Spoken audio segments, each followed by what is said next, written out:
Hey there, this is St. Louis Post-Dispatch restaurant critic Ian Froeb with a video digest of this week's review. This week I visit Panorama, the restaurant inside the new East building of the St. Louis Art Museum, which of course opened to much fanfare this summer. Unfortunately, I'm here to tell you this week that the restaurant, considering its prices and its pretensions to modern American cuisine, is pretty much a complete disaster. The dining room is a big space with a great sweeping view, a panorama, you might say, of Forest Park. Really, though, that's all it offers. It's a very stark space. There's one piece of decor. It's a painting right inside the front door. Otherwise, it's just you and the view and the food. I think you should probably just look at the view.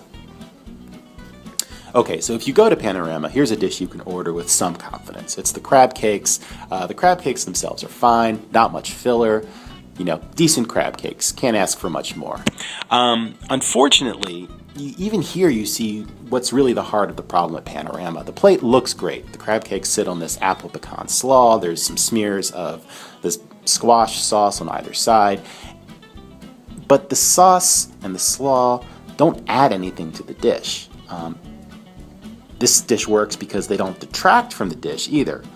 But they just seem to be there to make for a pretty plate. And this is going to happen again and again at Panorama. Here, for example, is the game hen, a lunch entree. And by the way, the restaurant is open for lunch mostly, dinner and brunch once a week. Dinner on Friday, brunch on Sundays. So here you have the sage-roasted game hen. Now, I didn't really taste any sage because the components of this dish, this sort of squash cake, this apple butter sauce, a local apple butter sauce, and a parsley emulsion, all they add is sweetness to the dish. So you've got, juicy breast meat, juicy leg meat, but no flavor but sweetness. And again, I don't know why these components are here except to make for a really pretty plate. Okay, now this is just weird. And by the way, I took this photo. The other photos are by David Carson, our staff photographer. This photo I took of this andouille dish. The andouille is sitting on top of this bland potato cake.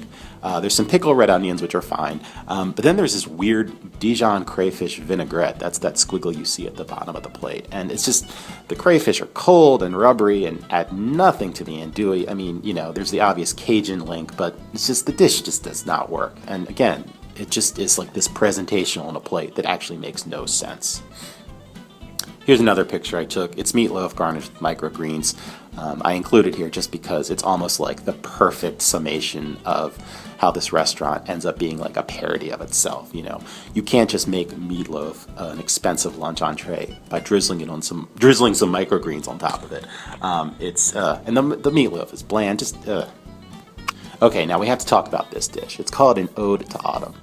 And it's described on the menu as, fruits and vegetables in the full splendor of the season, different temperatures and textures. Well, let me tell you, what I was served looked nothing like this dish photographed here, which, funnily enough, was photographed the day after I ate the dish.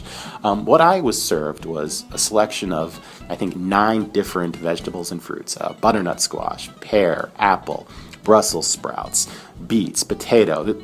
There was actually, I think, of gazpacho, a little tube of gazpacho served, which of course is totally autumnal.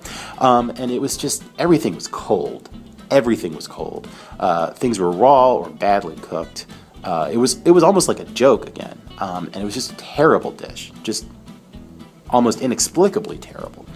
And, here I can't speak to what this version of the dish tastes like, but it sure looks pretty.